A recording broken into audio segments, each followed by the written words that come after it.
Otep à tous. Emmanuel Macron doit arrêter de se droguer. Il doit vraiment comprendre que sa folie là, il doit l'exercer en France, mais ce n'est plus en Afrique. Il a cru intimider Ibrahim Traoré. Et c'est lui-même qui a été humilié.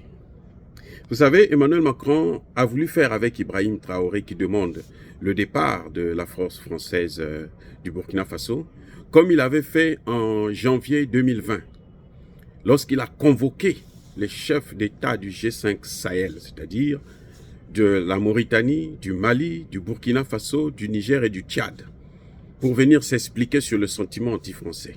Et il disait, si vous n'êtes pas d'accord que moi je puisse être chez vous, eh bien, dites-le moi et puis moi je m'en vais.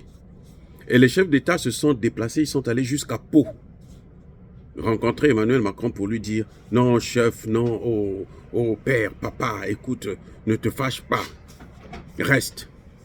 Au contraire, renforce la force Barkhane. Voilà ce qui s'était passé en janvier 2020 à Pau. Mais ça, ce temps-là, il est révolu. Aujourd'hui, les Africains veulent vraiment leur souveraineté. Ils n'ont plus besoin de se faire intimider. Emmanuel Macron avait affaire à des gens qui n'avaient pas de couilles, s'il faut le dire ainsi, permettez-moi le terme. Et maintenant, il a garçon devant lui. Il a demandé des explications. Eh bien, Ibrahim Traoré, pour l'humilier, n'a pas répondu lui-même directement à Emmanuel Macron. Il a envoyé son porte-parole pour venir lui apporter les éclaircissements dont il cherchait. Et celui-ci est venu lui faire un commentaire de texte, une analyse de texte, le texte des accords de défense que la France avait signé avec le Burkina Faso en 2018. Il a été clair que nous avons demandé le départ de la France. Et les textes demandent qu'il faut laisser un mois de préavis. Et c'est ces un mois-là que nous avons donné. Et depuis le 18 janvier, eh ben, ce préavis a commencé à courir. Donc là, Emmanuel Macron a maintenant la vraie réponse.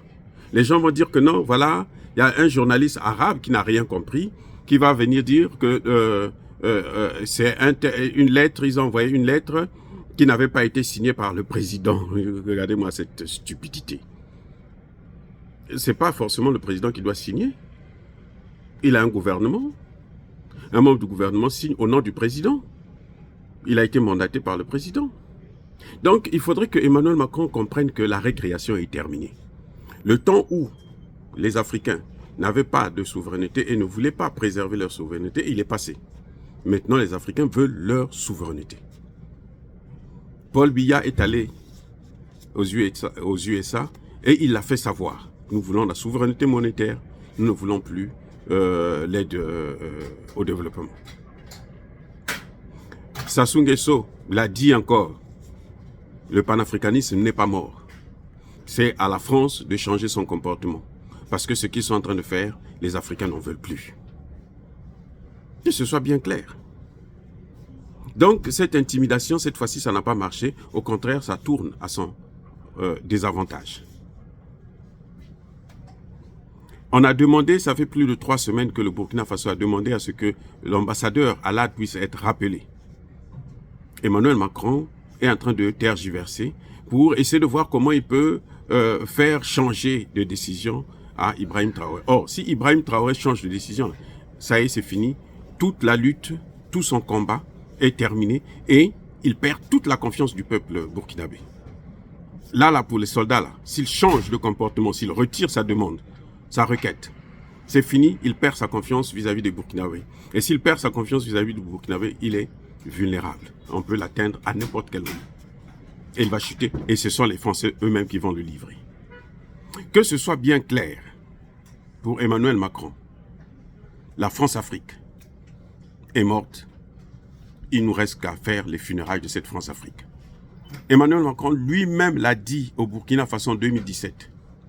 Que si vous ne voulez plus de moi je n'ai pas connu la colonisation, si vous ne voulez plus des bases militaires, si vous ne voulez plus de francs CFA, dites-le moi. Et puis on arrête ça. C'est ce que Emmanuel Macron a dit, il a oublié. Et voilà qu'aujourd'hui, on le sert. On lui sert sur un plateau en or. Ce qu'il a dit, on lui remet ça.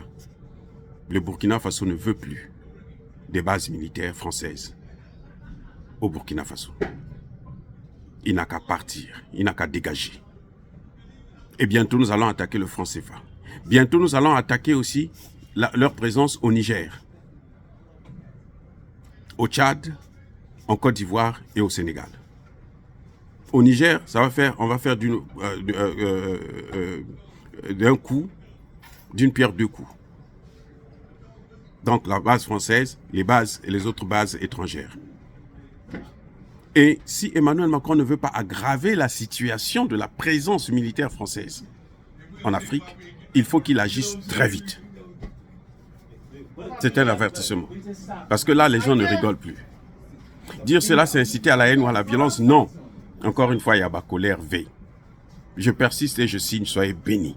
Abondamment bénis par le Dieu des Kémites. Et que tous ceux qui persécutent le continent africain, tous ceux qui le déstabilisent, qu'ils soient foudroyés, neutralisés, maudits